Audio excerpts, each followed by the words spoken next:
Hello guys, welcome back. In today's video, I'm going to show you how you can clear system settings on Android phone. So it's pretty simple. Let's get started. So first of all, you just have to open up settings on your Android phone. After opening up settings, you just have to scroll down and here you have to tap on storage.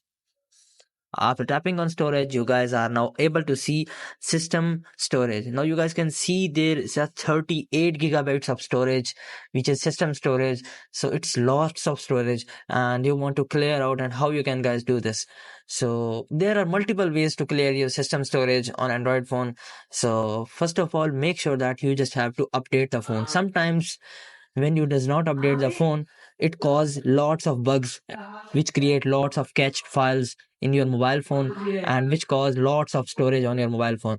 So first step is to always make sure that your device is up to date. So in order to get up to date, you just have to back and scroll down.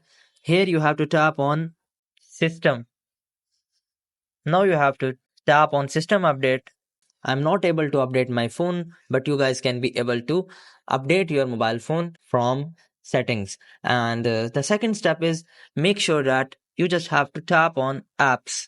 After tapping on all apps, now you guys can see there is a lots of system applications which contain lots of storage. So what you guys have to do is, if you does not want any of the application which is by default application, you guys can force stop that application.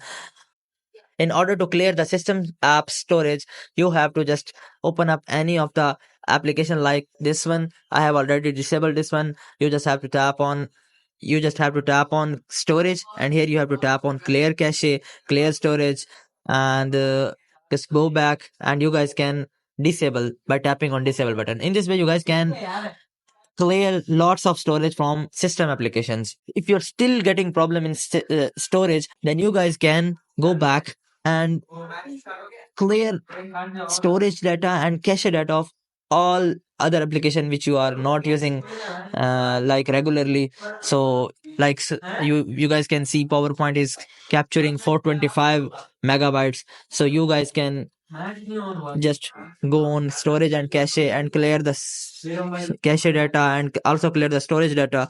In order to this, you guys can clear lots of storage from your Android phone. And that's all for today guys. Hope you would like it. Do like, share, subscribe. Thank you so much. Bye bye.